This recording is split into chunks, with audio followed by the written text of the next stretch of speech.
तो हाँ, void contract पढ़ लिया था पढ़ने मैंने।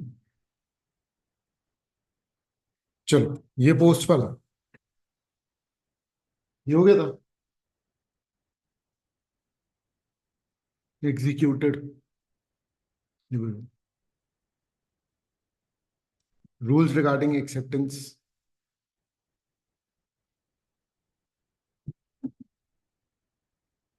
बोलो।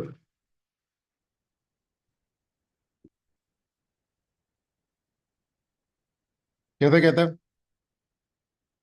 Unqualified, absolute and unqualified acceptance कैसी होनी चाहिए? एब्सोल्यूट एंड अनक्वालिफाइड, क्या मतलब था इस बात का? अनकंडीशनल होनी चाहिए, है ना? ठीक है। फिर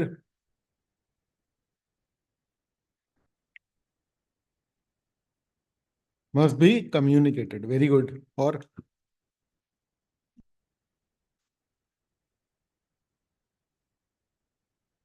प्रिस्क्राइब मोड में होनी चाहिए, जैसा ऑफर किया गया है वैसी होनी चाहिए, बिल्कुल सही। और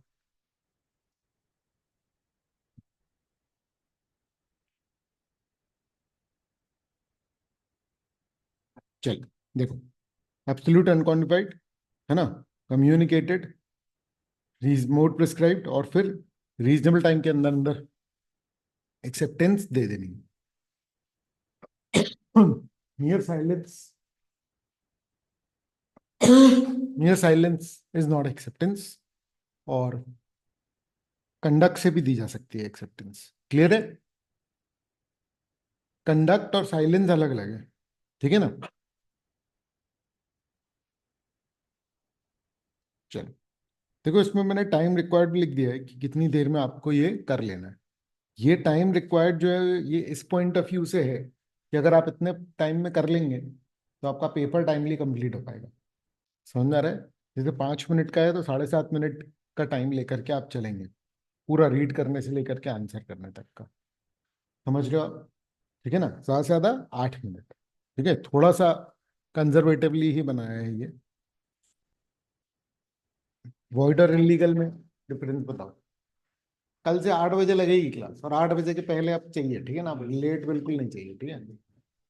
चलो, बताओ। वॉइड एग्रीमेंट और इलीगल एग्रीमेंट। वॉइड मतलब इनवैलिड, ठीक है? वॉइड बोले तो इनवैलिड है।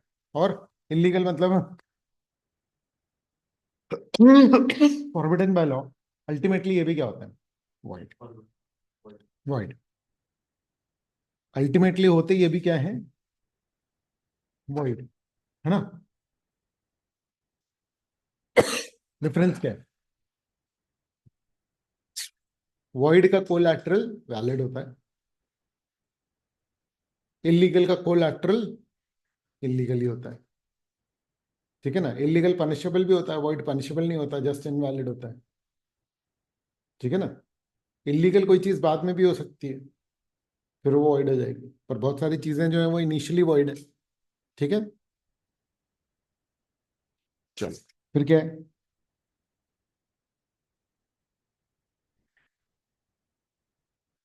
है ना? क्लियर? देखो, 2 नंबर का है, 3 मिनट में आपका हो जाना चाहिए। देखो, कुछ क्वेश्चन आंसर आना आपको जो है वो बहुत डिस्प्रोपोर्शनल दिखेंगे, कुछ नहीं किया जा सकता। इंस्टीट्यूट ने अपने स्टैंडर्ड आंसर या उस सब में वैसे कंटेंट दे रखा है। क्लियर है? तो आप कोशिश करेंगे कि भाई जितना मैच हो पाए। क्लियर है? ऐसा 50 में से एक दो क्वेश्चंस में होगा ज्यादा से ज्यादा। क्लियर है? कि अनरीजनेबल लेंथ आपको दिखेगी कि भैया 4 नंबर का है, 4 नंबर के लिए एक पेज कहाँ लिखते बैठेंगे, इसमें तो हमारे 15 मिनट लग जाएंगे। तो बेटा, सीए का फॉर्मेट ही इस तरीके से वो लोग रखते हैं कि कोई 100 में से 100 ना ले आए। समझ में आ रहा है? आ जाते हैं बहुत लोगों के प्रैक्टिकल सब्जेक्ट्स में आ जाते हैं, थ्योरी में टाइम का और वो सब का रहता है, लेकिन अगर आप प्लानिंग करोगे ना तो इसमें भी आराम से आ सकते हैं। ये क्लियर है? ठीक है, चलो। वॉइड और इलीगल, है ना? देख, आप देखोगे तो समझ में आएगा आपको कि ये पास्ट के सारा पूरा डेटा इंक्लूड किया गया है इसमें। यानी कि अ, सारे एग्जाम में जब से आए हुए हैं ये क्वेश्चंस, अटेम्प्ट के साथ और मार्क्स के साथ हमने क्या किया हुआ है, इसको इंक्लूड किया हुआ है। इंस्टीट्यूट अपने मटेरियल को बहुत वैल्यू करता है, और इससे आपको ये भी समझ में आ जाएगा कि कौन कौन से क्वेश्चंस जो है वो ज्यादा पूछे गए हैं। समझ में आ रहा है? पिछले 3 अटेम्प्ट इंस्टीट्यूट का पैटर्न हल्का फुल्का सा शिफ्ट हुआ है, ठीक है ना। जून में केस लॉस थे अच्छे खासे, सितंबर में बहुत हेवी थे, और जनवरी में मॉडरेट थे। जनवरी एक बैलेंस पेपर कहा जाएगा, जो पैटर्न मुझे लगता है कंटिन्यू होने की उम्मीद है। क्लियर है? सितंबर थोड़ा सा ज्यादा एग्जैजरेटेड था, या यूं कहो कि अग्रेसिव, क्या बोलेंगे उसको, थोड़ा सा टफ था, मतलब रफ था पेपर। क्लियर है? क्योंकि केस लॉज इतने थे कि किसी का पेपर कंप्लीट नहीं हो पाया। फिर रीडिंग में 3-3 नंबर के, 4-4 नंबर के इस बार भी आए थे, लेकिन पेपर उतना वैसा नहीं था जैसा सितंबर था। दूसरा कि लोगों को आइडिया भी नहीं था कि एकदम से ऐसा पेपर आ जाएगा। सितंबर की बात कर रहा हूँ, but we have to be ready. ठीक है ना? चलो, फिर क्या है बेटा? हाँ, वेजरिंग और कंटिजेंट, ये हम लोग आगे पढ़ेंगे। वेजरिंग वाले जो होते हैं वो शर्त के कॉन्ट्रैक्ट्स होते हैं। कंटिजेंट कौन से होते हैं?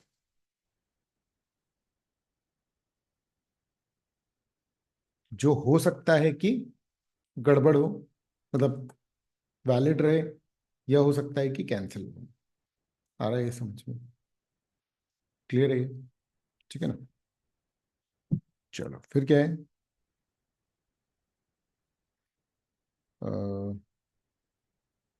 इलीगल हमेशा वॉइड होता है, वॉइड हमेशा इलीगल नहीं होता। All illegal are void, but all void are not illegal. ठीक है? चलो, फिर क्या है? अच्छा, वेजरिंग और कंटिजेंट। कंटिजेंट वैलिड होते हैं, वेजरिंग इनवैलिड होते हैं। वैसे ये इस टॉपिक का नहीं है ना? इसको हम दूसरे टॉपिक में ले जाएंगे।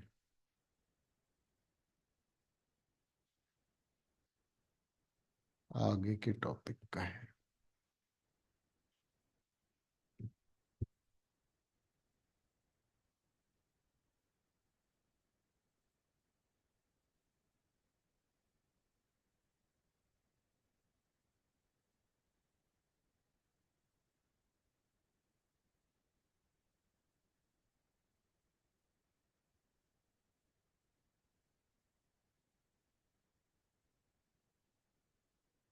ठीक है, चलो।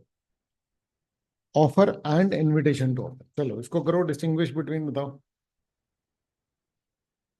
बता पाओगे? when we accept the offer, it becomes contract. But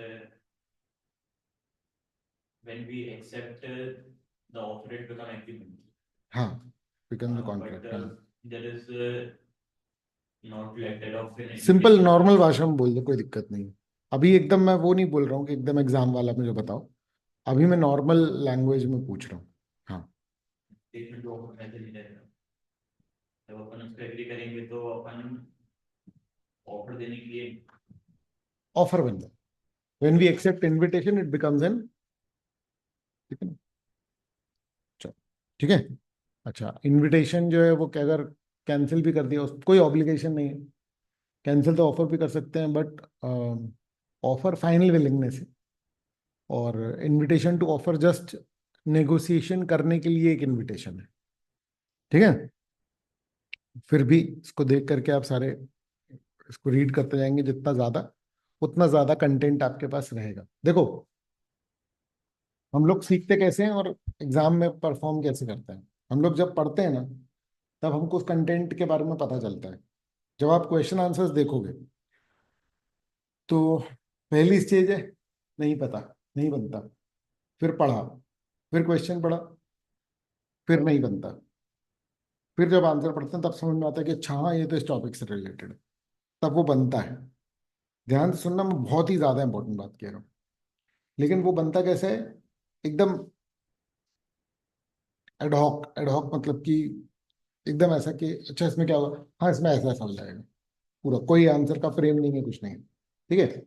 अब धीरे धीरे जब आप उसको फिर पढ़ते हो, जब आप रिवाइज करते हो, तब वो पूरा आपके माइंड में ऑर्गेनाइज होना चालू होता है।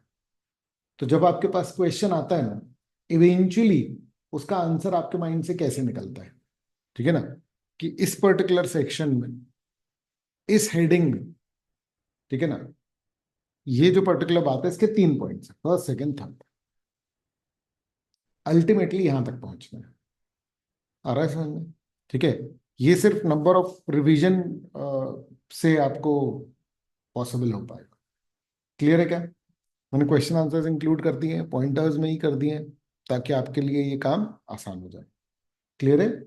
ठीक है, बहुत अच्छा स्कोर कर सकते हैं आप इसमें, लेकिन ये बहुत कठिन सब्जेक्ट होता है ये, मतलब लिखने के पॉइंट ऑफ व्यू से।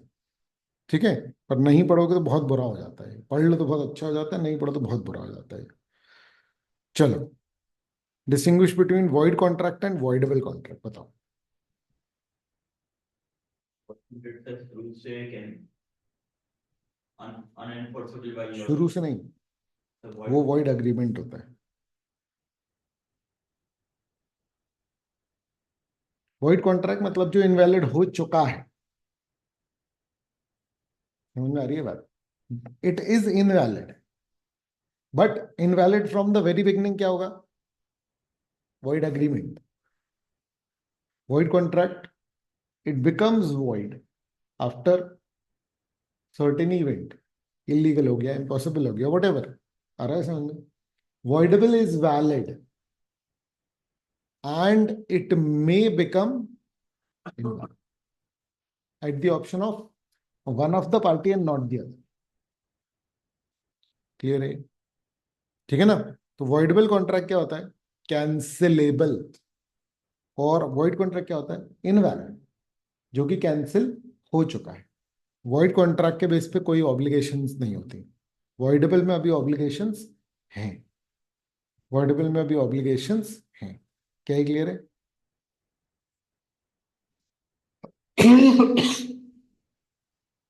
ठीक है बेटा, है ना?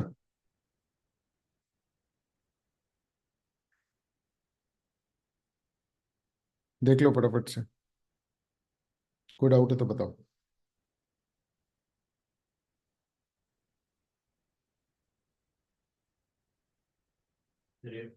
first point meaning वाला कॉन्ट्रैक्ट जो खत्म हो चुका है, सीजेस टू बी एनफोर्सेबल, मतलब उसका एनफोर्सेबिलिटी सीज हो चुकी है, रुक चुकी है। ठीक है ना? तो द मोमेंट, ये टाइमिंग और उसकी बात है, ये लाइन एज इट इज याद कर लेना। उसके एनफोर्सेबिलिटी खत्म होने का टाइम उसके एनफोर्सेबिलिटी खत्म होने पर है, मतलब उसके जैसे उसकी एनफोर्सेबिलिटी खत्म होती है उसी समय उसका ऑपरेशन भी खत्म हो जाता है। आ रहा है समझ में? ठीक है ना? जबकि वॉइडेबल क्या रहता है?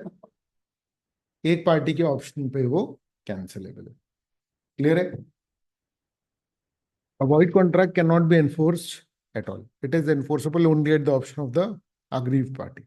Cause void contract किस कारण से होता है? लॉ चेंज हो गया, या है ना, इम्पॉसिबल हो गया, इस तरीके के रीजंस होते हैं। क्या क्लियर है?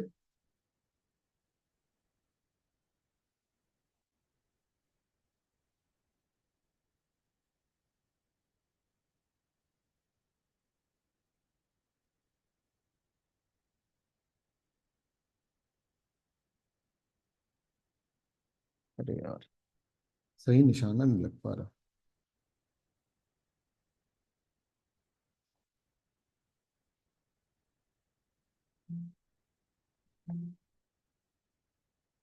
ठीक है,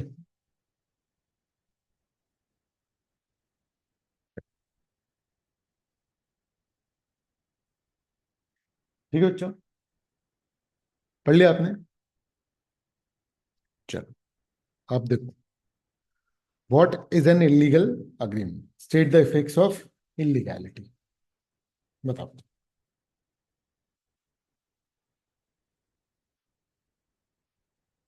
इलीगल कौन सा होता है? जिसमें कंसल्टेशन या ऑब्जेक्ट में कोई ऐसी बात है जो किसी ना किसी कानून में क्या है, मना। आ रहा है ये समझ में?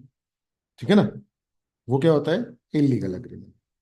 ठीक है, पनिशेबल भी होता है, और इसी कारण से ये क्या होता है? वॉइड। इसमें बहुत सारे एक्ट कवर होते हैं, तो इसका आंसर एक जनरल रीड कर लेना। ठीक है ना? which involve committing of crime or moral turpitude or act of acts opposed to public morals. An illegal agreement is not only void as between the immediate party, but its collateral transactions are also illegal. Effects of illegality. Generally, in law, no action is allowed on an illegal agreement, so that people would be discouraged from entering into an illegal agreement. Thus, no action can be taken for recovery of money paid or property transferred under an illegal agreement or for breach of illegal agreement. बोल क्या बोल रहा है? Illegal agreement में कोई obligation create होती ही नहीं, समझ में आ रहा है? तो अगर आपने इलीगल अग्रीमेंट के तहत किसी को पैसे दे दिए तो आप रिकवर भी नहीं कर पाओगे। क्लियर है? यही सारा कुछ लिखा हुआ है। In case of equal guilt in the illegal agreement the position of defendant is better than that of plaintiff. मतलब जिसके ऊपर केस हुआ वो ज्यादा अच्छी पोजीशन में, बेटर पोजीशन कब? में इलीगल एग्रीमेंट में। अगर दोनों लोग गिल्टी हैं, समझ में आ रहा है, तो जिसने केस किया वो ज्यादा गलत है। वही बात अलग तरीके से बोली, नहीं आया समझ में? ठीक है? अगर इक्वल गिल्ट है तो फिर जो केस कर रहा है वो गलत है, तुम भी तो गलत हो ना, ऐसा वाला। ठीक है? However, the plaintiff may sue on an illegal agreement when he was induced to enter into an agreement by fraud or undue influence. ये बात अपन लोग आगे पढ़ लेंगे कि कोई व्यक्ति को अगर जबरदस्ती कॉन्ट्रैक्ट में एंटर किया गया है तो वो कॉन्ट्रैक्ट वॉइडेबल होता है, वो केस कर सकता है। ये मैटर अलग है इलीगल से, ये इलीगल का मैटर नहीं है। मतलब ये डिफरेंशिएट कर रहा है कि क्या इलीगल होगा क्या इलीगल नहीं। जो समझ में नहीं आ रहा बेटा वो पूछना पड़ेगा। समझ में आ रहा है? कॉन्ट्रैक्ट एक्ट पूरा एक यूनिट है, पूरा का पूरा कॉन्ट्रैक्ट एक्ट। जैसे जैसे आप उसको पढ़ते जाते हैं वैसे वैसे चीजें और पढ़ते खुलती जाती हैं। जब हम कोई भी क्वेश्चन आंसर डिस्कस करते हैं तो उसमें सिर्फ एक यूनिट की बात नहीं होती है, उसमें आगे के यूनिट्स की भी बात हो रही होती है। इसलिए आप कंटेंट देखोगे तो हो सकता है आपको ऐसा लगे कि अरे यार ये तो हमने पढ़ा नहीं है, लेकिन ऐसा है नहीं। समझ में आ रही है बात? क्योंकि चूंकि वो कनेक्टेड कंटेंट है तो वो ऑटोमेटिकली आगे आपका कवर हो जाएगा। और कुछ चीजें जनरल उससे आती हैं। अब देखो इंस्टीट्यूट ने अपने सजेस्टेड आंसर में कवर कर रखा है, बट कुछ चीजें जो है ना वो एक्ट के दायरे से बाहर है। समझ में आ रही है बात? तो तुम बस मतलब इसको फॉलो कर लेना। समझ में आ रहा है? ठीक है? दिमाग में कोई भी सवाल आए तो तुम बस पूछते जाना। क्लियर है? ठीक है ना? मतलब मेरे को ऐसा बोलने बहुत ऐसा एरोगेंट सा लगता है, लेकिन मैं फैक्ट बता रहा हूँ, मुझे सब पता है। क्लियर है? ठीक है? तो तुम मुझसे पूछते जाना। क्लियर है? अपने आप से कोई भी ओपिनियन मत बनाना, या कहीं पर भी देख करके पढ़ के कुछ भी अगर तुमको अपना मन में बनाना है डिस्कस कर लेना मुझसे। क्लियर है? चलो ठीक है। Illegal agreements are void and unenforceable discouraging unlawful contracts. चलो, counter offer to an offer lapses the offer. बताओ।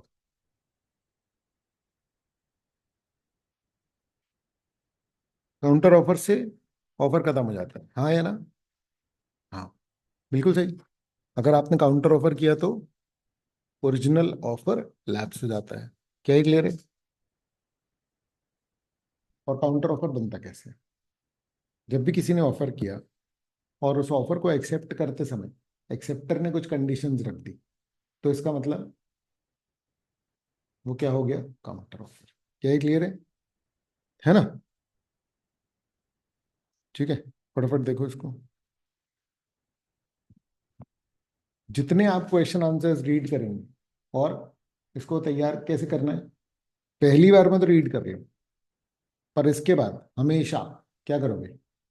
आंसर पे हाथ रख करके क्वेश्चन देख करके अपने आप से पहले रिकॉल करने की कोशिश करना। याद रखना ये बेस्ट रिवीजन की टेक्निक है। समझ में आ रहा है? एक्टिव रिकॉल बोलते हैं इसको। क्लियर है? रीड करो, कोई डाउट है तो बताओ।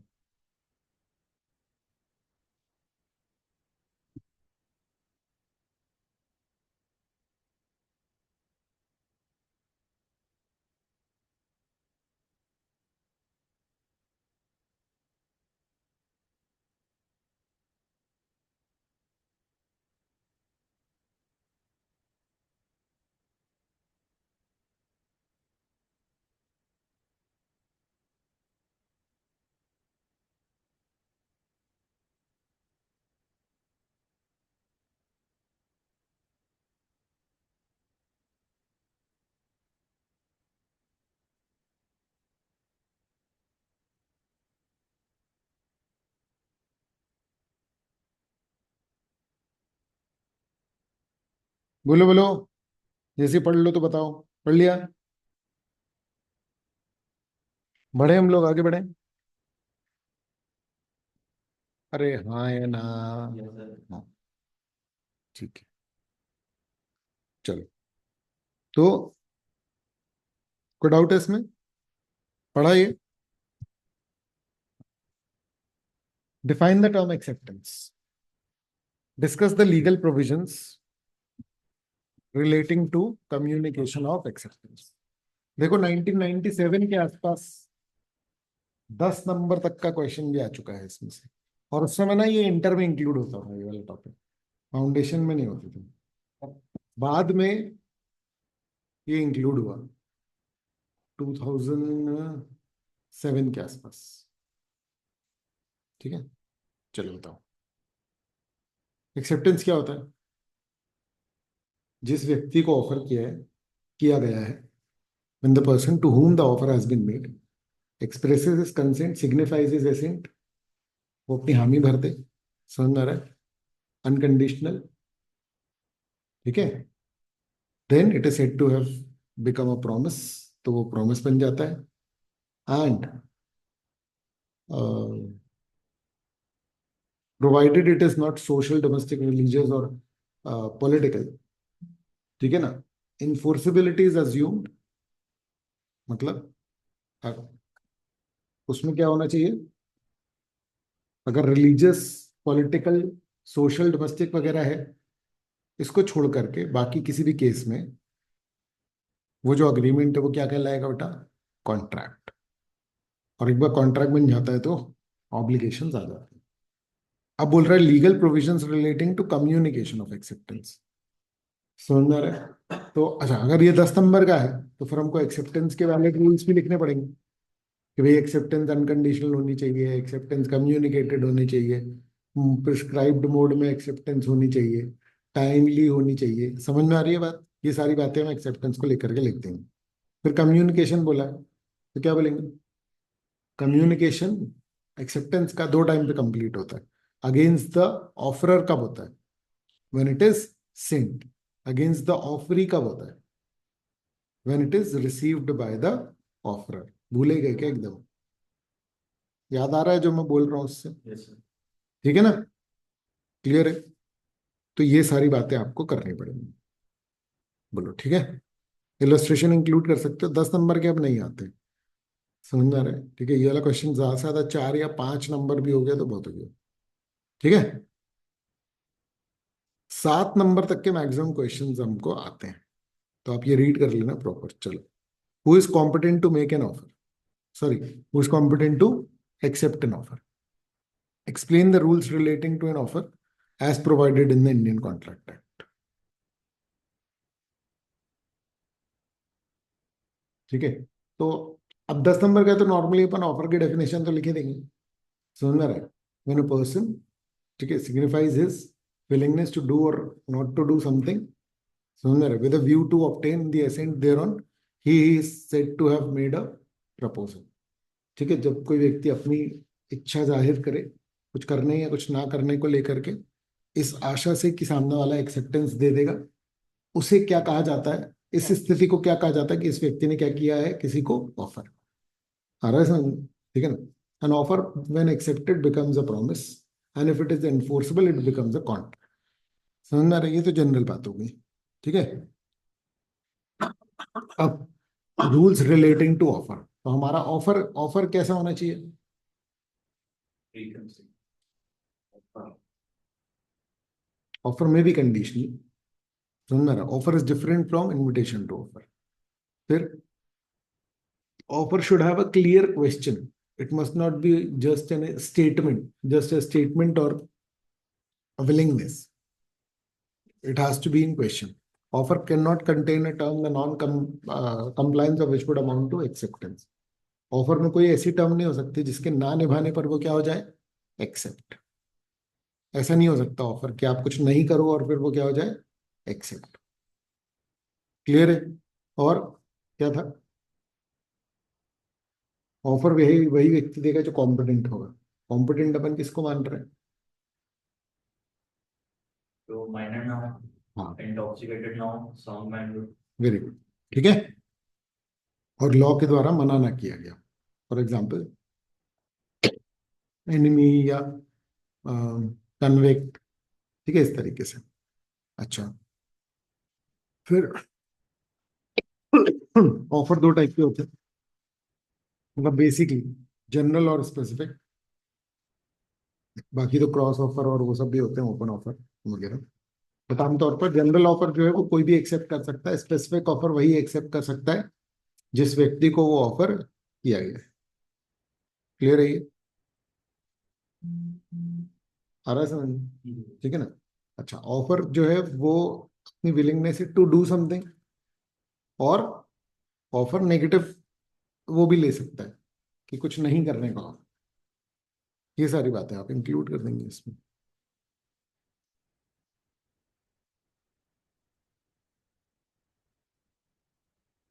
अच्छा, डेफिनेट ये रह गया, सर्टेन होना चाहिए, वेग नहीं होना चाहिए।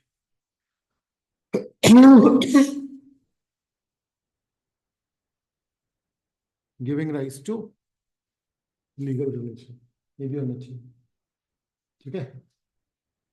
इंटेंशन से डिफरेंट होना चाहिए, है ना। इनविटेशन से डिफरेंट होना चाहिए। Must be communicated with a view to obtain assent. Should not contain a term the non-compliance of it would amount to acceptance. Statement of prices not enough. Clear है? Acceptance must be absolute and unqualified. Offer can be conditional. ठीक है बेटा, चलो। Offer is light and match while acceptance is a train of gunpowder.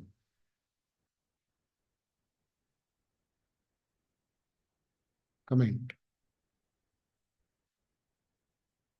कर पाएंगे comment? हाँ, तो बताओ क्या क्या बोल पाओगे इसको लेकर के। देखो सुनो, तुमको कोशिश करनी पड़ेगी एक्टिव होने की। जितना बोलोगे ना, समझ में आ रहा है, जितना डिस्कस करोगे उतना सीखोगे। आ रहा है समझ में? क्लास ये नहीं है कि सिर्फ सुनते रहोगे तो फिर आ जाएगा समझ में। आ रहा है समझ में? क्योंकि उसमें 30-40% इफेक्ट होगा बस। क्लियर है? जितना तुम इंटरेक्ट करोगे, जितना तुम पूछोगे, जितना अपनी तरफ से कोशिश करोगे। देखो, गलत होने पे डरो नहीं, समझ में आ रहा है? अगर गलती करोगे नहीं तो गलती पता कैसे चलेगी? समझ में आ रहा है? क्या हम गलतियां सीधे एग्जाम पेपर में करेंगे? तो फिर कोशिश करो ना कि जितनी नेचुरल मिस्टेक्स हैं वो सब हो जाए क्लास में, ताकि वो सब मैं सुधार पाऊं। आप पूरा पूरा सही सही सुन लोगे या पढ़ लोगे, इसका ये मतलब नहीं है कि आप पूरा पूरा सही सही लिखाओगे और बता भी दोगे। जब आप अपने आप से अंदर से बोलना चालू करते हो ना, तब आप रियलाइज करते हो कि कहाँ कहाँ गलती हो रही। समझ में आ रहा है? ये बहुत इंपॉर्टेंट पैच। क्लियर है? तुमको खुद से इसमें कोशिश करनी है, जितना ज्यादा से ज्यादा तुम उसमें बोल पाओ। समझ में आ रहा है? इससे याद भी हो जाएगा तुमको। क्लियर है? ठीक है, चलो। बोलो इसके बारे में, कमेंट करो जो लग रहा है। भाई पढ़ा तो है ही ना अपन ने, क्या होगा ज्यादा से ज्यादा? गलत होगा ना? क्या हो जाएगा गलत होगा तो? भाई अभी कोई एग्जाम तो चल नहीं रहा, गलत हो जाएगा। वही तो चाहिए कि क्या गलत हो रहा है, इसको तो ठीक करना है। बोलो।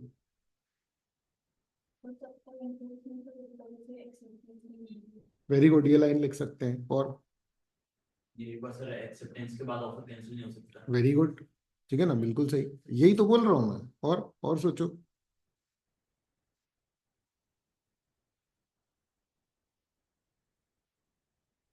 सर विलियम एंसन का सेंटेंस है ये, ठीक है। ऑफर अपने आप में इनर्ट होता है। Offer can offer be taken back. Sir it हाँ, कैन बी टेकन बैक हाँ, बिफोर एक्सेप्टेंस। ठीक है ना। It can be revoked before acceptance until unless it reaches acceptance, ठीक है ना। फिर इसमें तुम पोस्ट का भी लिख सकते हो, 5 नंबर का है, 2 लाइन में तो खत्म करेंगे नहीं अपन लोग। आ रहा है समझ? तो इसमें प्रॉपर ऑफर की डेफिनेशन लिख लो, प्रॉपर एक्सेप्टेंस की लिख लो, कुछ कंडीशन ऑफर की लिख दो, कुछ कंडीशन एक्सेप्टेंस की लिख दो। 5 नंबर लायक हो जाएगा, और तुम्हारा आंसर भी जो है वो क्या है, अच्छा रेलिवेंट हो जाएगा। समझ में आ रहा है? कोई फालतू बात नहीं करनी। समझ में आ रहा है? ठीक है ना। और क्वेश्चन पे ही रहना। क्वेश्चन है कि भैया ऑफर एक्सेप्टेंस से मिलकर के क्या करता है। अगर उसको लेकर के डिस्कशन अच्छा खासा है ऑलरेडी 5 नंबर का, तो फिर तुम्हें एक्स्ट्रा कंटेंट की जरूरत नहीं है।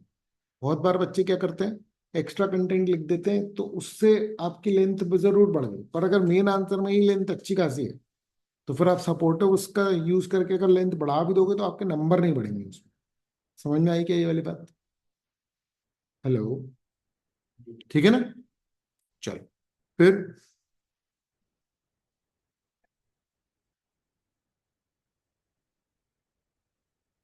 ठीक है, चलो फिर क्या है, when the revocation of proposal may be made otherwise than by communication। बताओ।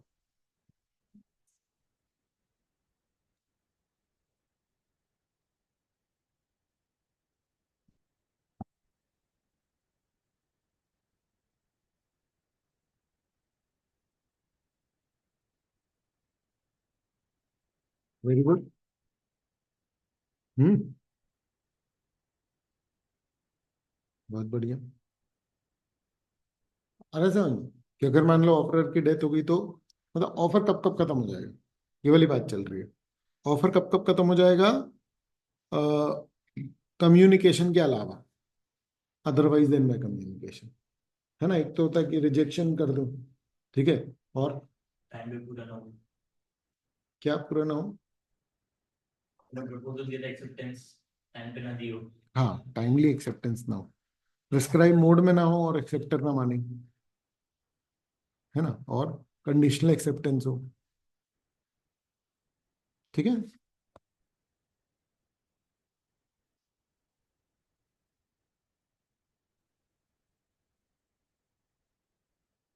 ठीक है ना, चलो।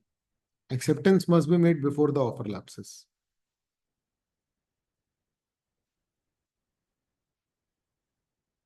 ये सब लोग पूरा टाइम भी तो before the offer lapses, time period is one factor only. सही आंसर है, लेकिन सिर्फ उसके बारे में नहीं है। ऑफर के खत्म होने से पहले क्या होना चाहिए, एक्सेप्टेंस हो जानी चाहिए। Acceptance is to offer is water lighted match to a train of gunpowder. अरे सर, तो ऑफर कैसे कैसे कैंसिल हो सकता है, अगेन वो सारी चीजें लिख सकते हैं। कई बार क्वेश्चन जो होता है ना, वो आप सही आइडेंटिफाई नहीं कर पाते। बहुत सारे लोगों को ये शिकायत होती है, सीए में ना आपको हजारों ऐसे लोग मिलेंगे, समझ में रहा है, जो कि आपको बोलेंगे कि भाई फालतू में नंबर कट जाते हैं, इंस्टीट्यूट देते ही नहीं है मार्क्स, ये सब बेकार की बात है। ऐसे क्वेश्चंस में फंस जाते हैं, समझ में रहा है।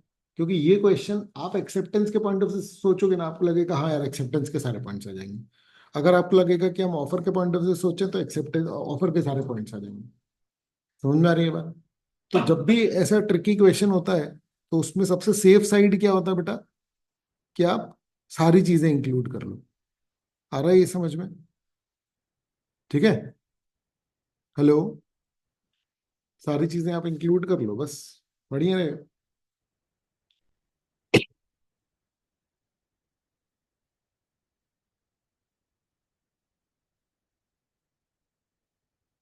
ठीक है, तो ऑफर कैसे कैसे कैंसिल हो सकता है, एक बार एक्सेप्टेंस मिल गई तो कॉन्ट्रैक्ट बन जाएगा, ठीक है ना। तो देखो, प्रपोजल में be revoke before the acceptance is complete. Acceptance कब रिवोक हो सकती है, वही against the acceptor against the proposal, ठीक है। एग्जाम्पल्स ले लिए, तो आप याद रखो, अगर महंगा क्वेश्चन है, महंगा मतलब 5 नंबर का है और केस नहीं है, तो एग्जाम्पल्स इंक्लूड कर लेना। एग्जाम्पल से आप अपनी बात को बेहतर तरीके से you will be able to explain. Clear है? ठीक है,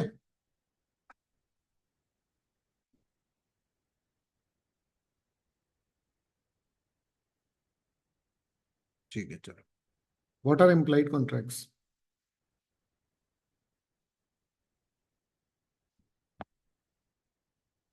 state the various implied contract.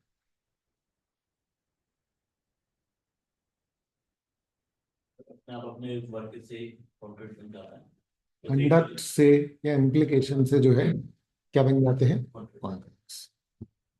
ठीक है ना? ये किस पे डिपेंड करता है? सर्कमस्टेंसेस पे। ठीक है ना? इम्प्लाइड ऑफर का एग्जांपल दे सकते हो कि कोहली जो है उसने स्टेशन पर सामान उठा लिया, तो वो एक तरीके से क्या हो गया? Implied offer. आपने उसको मना नहीं किया, वो क्या हो गया? Implied acceptance. And that is how became implied contract. बस आकर के रुकी बस स्टॉप पे, that is an implied offer. आप एंटर हो गए बस में, कुछ नहीं बोला, that is implied acceptance. Clear है? तो इम्प्लाइड कॉन्ट्रैक्ट्स क्या वैलिड होते हैं? हाँ, इम्प्लाइड कॉन्ट्रैक्ट भी बिल्कुल वैसे 10 नंबर का है। ठीक है? इम्प्लाइड कॉन्ट्रैक्ट्स भी वैसे ही वैलिड होंगे जैसे कि कोई नॉर्मल कॉन्ट्रैक्ट। आ रहा है समझ में? ठीक है, बस ये बनता कैसे है? विदाउट वर्ड्स, स्पोकन और written. There are two types of क्या contracts on the basis of expression, है ना? कौन कौन से? 3 टाइप के होते हैं, एक्सप्रेस, इम्प्लाइड और टैकेट। इम्प्लाइड टैकेट तो एक ही ऑलमोस्ट। ठीक है ना? एक्सप्रेस कैसे बनता है? थ्रू वर्ड्स, स्पोकन और रिटन। इम्प्लाइड कैसे बनता है? विदाउट वर्ड्स, कंडक्ट से। तो इसमें जितने एग्जाम्पल्स आप इंक्लूड कर सकते हैं वो करेंगे। देखो, जैसी बॉल आएगी वैसा खेलना पड़ेगा। समझ में आ रही है बात? आप, कई बच्चे बोलते हैं कि भैया आंसर करने का तरीका क्या है? ये सवाल ऐसा है कि आप पूछो कि भैया हम क्रिकेट में कैसा बैट चलाएं तो 6 जाएगा, तो इसका जवाब कैसा होगा बेटा? इसका जवाब होगा भैया जैसी बॉल आएगी वैसा बैट चलाना पड़ेगा। तुम कोई स्टैंडर्ड तरीके से बैट चलाना नहीं सीख सकते जिसमें कि हर बॉल आ जाए। आ रहा है समझ में? तुमको क्या करना पड़ेगा? तुमको ये सीखना पड़ेगा कि कैसे कैसे क्वेश्चंस आते हैं, तो कैसे कैसे हम लोग आंसर करेंगे। ठीक है बेटा? ये देखो, ये जो है ना, ये आपको आगे मिलेंगे देखने के लिए। समझ में आ रहा है? ठीक है? ये आपका वो कैपेसिटी वाले चैप्टर में है कि माइनर को हम सब नेसेसरी सप्लाई करते हैं। ये कॉजी कॉन्ट्रैक्ट में है एंड में। ये सारे कॉजी कॉन्ट्रैक्ट के हैं, ये सारे कॉजी कॉन्ट्रैक्ट के हैं। आप सेक्शन नंबर देखोगे आपको समझ में आ जाएगा। ठीक है ना? कि 72, 71, 70, 68 आ रहा है समझ? ये सब कॉजी कॉन्ट्रैक्ट के सेक्शन है। ठीक है?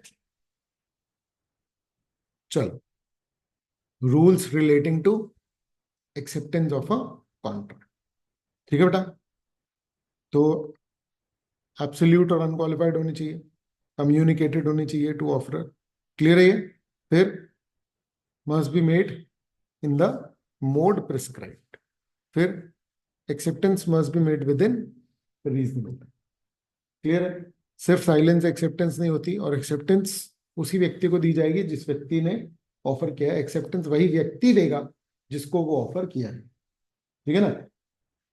क्लियर है? और एक्सेप्टेंस जो है वो प्रॉपर, जो प्रिस्क्राइब्ड या यूजुअल मोड है उसी में दी जाएगी।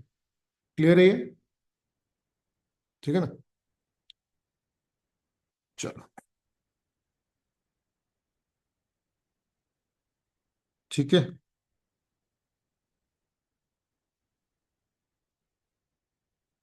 थोड़ा सा ये ऐसा हो गया है स्प्रिंट।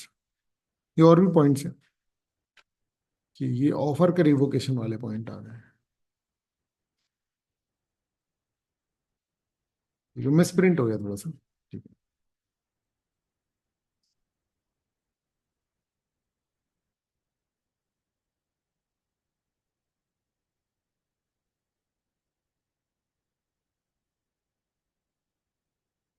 ठीक है?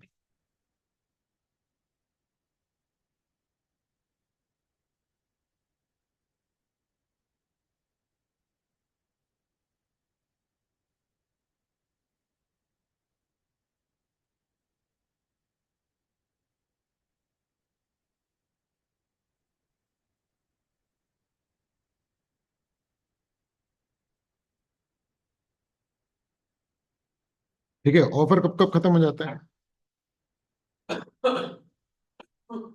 आप वापस ले लो, सामने वाला रिजेक्ट कर दे, समझ रहे? प्रिस्क्राइब मोड में एक्सेप्टेंस ना हो। ठीक है? या तो फिर रीजनेबल टाइम में एक्सेप्ट ना हुआ हो। ठीक है? कंडीशन ना निभाई हो। ऑफरर की डेथ हो गई हो और ये बात सामने वाले को पता लग गई हो, ठीक है, इलीगल हो गया हो, क्लियर है, ये सारी चीजों से ऑफर जो है वो क्या हो जाता है। तो आप याद रखना बेटा, ये स्कूल जैसा नहीं है कि 5 मार्क्स का है, 5 पॉइंट लिख दो तो मिल जाएंगे, नहीं। समझ में आ रहा है, इसमें अगर 7 बातें हैं तो पूरी 7 बातें लिखनी पड़ती हैं। ये वैसा नहीं होता कि 4 पॉइंट 5 पॉइंट में आपको काम हो जाएगा। आपका आंसर पूरा है तो नंबर मिलेंगे, पूरा नहीं है तो नंबर नहीं मिलेंगे, क्लियर है। सर जितना लिखा उतने के नंबर नहीं मिलते। नहीं बेटा, जितना लिख उतने के मिलते हैं, पर ऐसा नहीं है ना कि 5 पॉइंट, 5 मार्क्स का है तो 5 पॉइंट में आपको पूरे नंबर मिल जाएंगे, ये बोल रहा हूँ, ठीक है। फिर क्या है, all contracts are agreement but all agreements are not contracts. बताओ, सही है, एक्सप्लेन।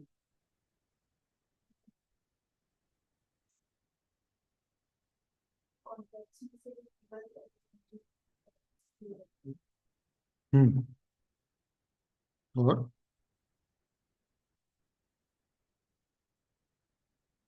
एनफोर्सेबल कौन है, कॉन्ट्रैक्ट। आ रहा है समझ, ऑफर और एक्सेप्टेंस से प्रॉमिस बन जाता है, उसमें कंसिडरेशन है तो अग्रीमेंट, इन्फोर्सेबिलिटी है तो कॉन्ट्रैक्ट। तो कॉन्ट्रैक्ट बनने की कहानी अग्रीमेंट से ही होकर के जाती है। अगर कोई चीज अग्रीमेंट नहीं बन पाई तो कॉन्ट्रैक्ट बन ही नहीं पाएगी वैसे भी, क्लियर है ना। ये रीड करो एक बार।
हो गया,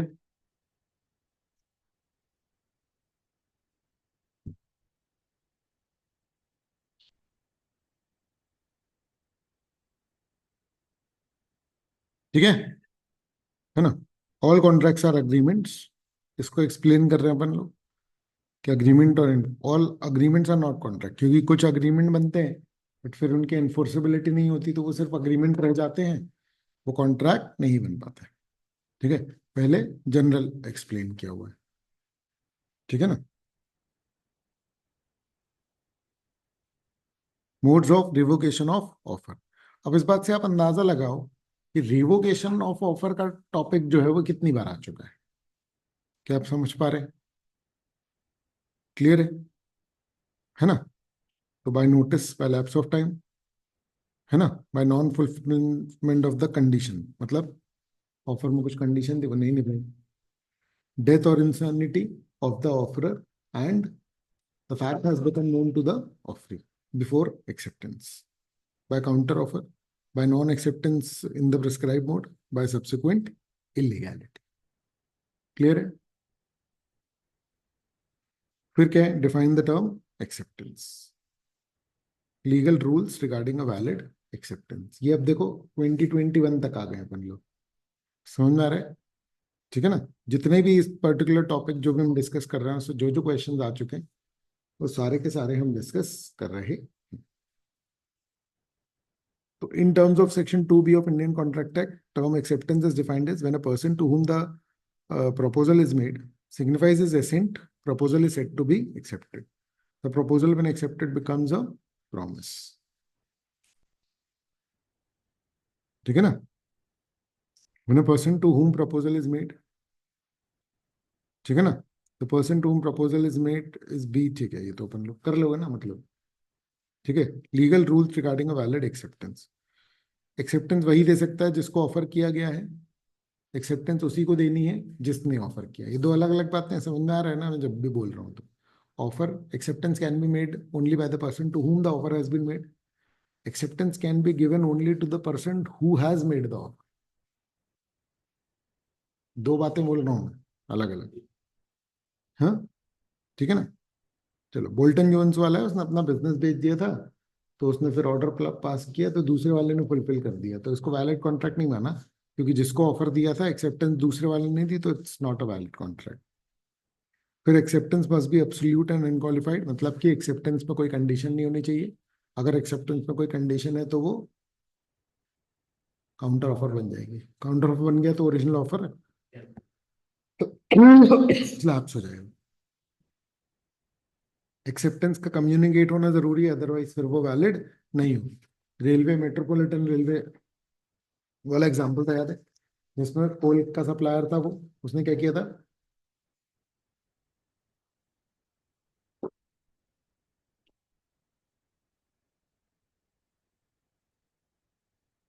प्रपोजल भेजा था, उसने एक्सेप्ट किया, लेकिन उसने एक्सेप्टेंस लिख करके अपने ड्रॉर में रख लिया। ड्रॉर में रख लिया तो वो कम्युनिकेट नहीं हुआ, कम्युनिकेट नहीं हुआ तो वो वैलिड नहीं। फिर acceptance must be in prescribe. अगर मान लो ऑफर ने कुछ पर्टिकुलर तरीके से बोला हुआ है कि एक्सेप्टेंस ऐसे देनी है, तो एक्सेप्टेंस वैसे ही देनी पड़ेगी। फिर अगर ऑफर ने बोला है कि इतने इतने टाइम के अंदर अंदर एक्सेप्टेंस देनी है, तो इतने इतने टाइम के अंदर अंदर एक्सेप्टेंस देनी पड़ेगी। फिर सिर्फ चुप रहना, साइलेंस इज नॉट एक्सेप्टेंस, वो घोड़े वाला था, ठीक है, उसके चाचा को घोड़ा चाहिए था, उसने अपने मैनेजर को बोला था, लेकिन चाचा के सामने वो साइलेंट रहा था, तो फिर वो नहीं था valid contract. Silence can not be acceptance. फिर एक्सेप्टेंस कंडक्ट या इम्प्लाइड तरीके से भी दी जा सकती है, सीधे सीधे परफॉर्म करके भी एक्सेप्टेंस दी जा सकती है। फिर 2024 जून में जो आया था, है ना? अब ये वेजरिंग है तो ये वैसे आगे का है,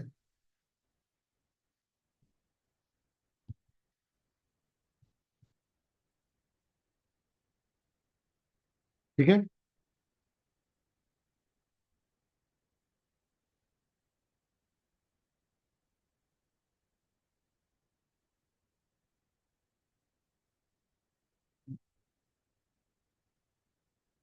2024 जून, what do you mean by condition contract?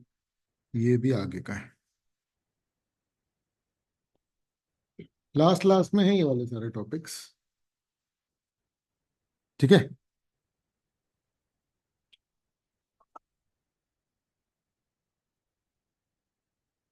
Case based, देखो, तो अब तो ये काफी आने चालू हो गए,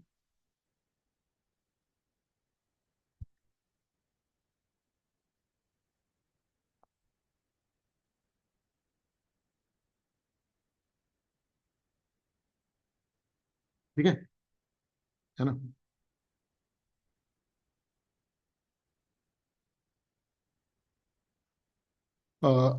Mr. Ramesh promised to pay rupees 50,000 to his wife, Mrs. Lali, so that she can spend the sum on her 30th birthday.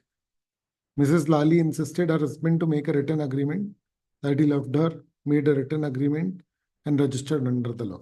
अच्छा बेटा, ये भी जो है ना, ये अपने को पूरा समझ में आएगा आफ्टर कंसिडरेशन चैप्टर। मतलब ठीक है, अब क्या है ना कि अगर ये सोशल है तो फिर ये फर्स्ट चैप्टर का क्वेश्चन है, और अगर ये जो कंडीशन दी हुई है ना कि भाई वो कंसिडरेशन का एक्चुअली में एक एक्सेप्शन है कि बिना कंसिडरेशन के हो सकता है, अगर मान लो कि रिटन है और नेचुरल लव है, रजिस्टर्ड है, समझ में आ रहा है? तो वो कंडीशंस दी हुई हैं यहाँ पर, अभी तुम लोग नहीं पहचान पाओगे, सेकंड चैप्टर नहीं पढ़ा है ना तुमने। क्लियर है ना? तो ये देखो, ये सोशल अग्रीमेंट मान लिया, इसलिए ये क्या है, इनवैलिड कॉन्ट्रैक्ट। लेकिन क्वेश्चन टेढ़ा है, ये क्वेश्चन अभी तुम्हारे लिए टफ नहीं है। क्यों? क्योंकि अभी तुमने पढ़ा ही एक चैप्टर है। ये क्वेश्चन बनेगा तुम्हारे लिए टफ जब तुम सेकंड चैप्टर पढ़ चुके होगे ना। तो इसमें जो कंडीशंस लिखी हुई है ना क्वेश्चन में, फिर वो हिट होनी चालू हो जाएंगी, कह रही है तो कंसिडरेशन चैप्टर का है। समझ में आ रही है बात? पर इसका आंसर फर्स्ट चैप्टर के हिसाब से दिया हुआ है। तो ये ट्रिकीएस्ट क्वेश्चंस होते हैं, अगर ये धोखेबाजी है मतलब इंस्टीट्यूट की। समझ में आ रहा है क्या? ठीक है, ऐसे क्वेश्चन से आपको सबसे ज्यादा ध्यान रखना पड़ेगा। ये क्लियर है? पूरी पूरी कंडीशन देख करके कभी भी कोई आइडेंटिफाई नहीं कर पाता है कि ये तो सोशल के बेस पे दे देंगे इसका आंसर। समझ में आ रहा है क्या? आपको समझ में आ रहा है मैं क्या बताने की कोशिश कर रहा हूँ? I hope. चलो, ठीक है, बहुत इंपॉर्टेंट बात है ये। चलो, फिर क्या, द डिस्प्ले ऑफ गुड्स। अच्छा, shopkeeper displayed a pair of dress in the showroom, price tag 2000 का था, है ना? Miss Lovely looked at the tag और कैश काउंटर गई, she asked for the shopkeeper to receive the payment and pack the dress. Shopkeeper ने बोला नहीं नहीं नहीं हो पाएगा। तो मिस लवली ने कहा नहीं, तो बन गया कॉन्ट्रैक्ट, तो आपको क्या करना पड़ेगा, ये बेचने ही पड़ेंगे। आपने जो रखा था वो ऑफर था, ये एक्सेप्टेंस है, तो पे करो। तो ना, तो मतलब कि अब मैं पे कर रही हूँ आपको, ये ट्रांजेक्शन आप मना नहीं कर सकते। तो मना कर सकते हैं कि नहीं कर सकते? कर सकते हैं। क्यों? इन्विटेशन को ऊपर जाऊँ। ठीक है ना? तो ये अब आपको पूरा एक्सप्लेन करना पड़ेगा। देख पा रहे हो आप? रीड करो इसको सेकंड वाले को।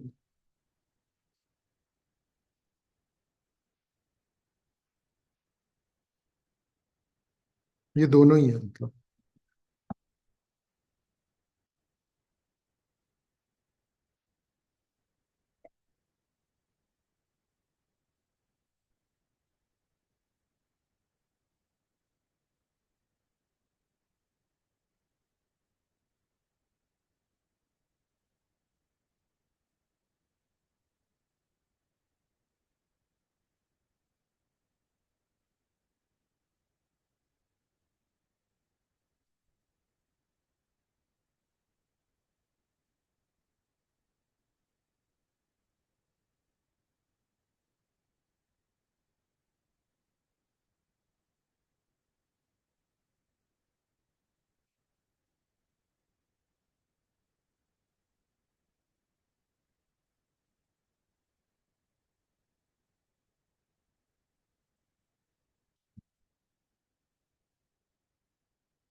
ठीक है,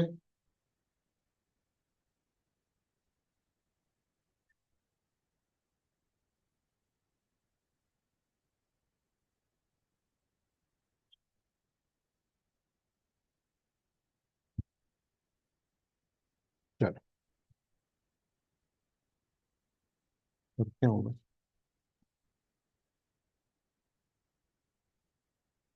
ठीक है, 15-20 मिनट में वो चालू करते हैं। अच्छा, ये बताओ इसके आगे के क्वेश्चन जी, तुमको नोट्स मिल जाएंगे आज, है ना? इसके आगे के क्वेश्चंस कर लोगे क्या?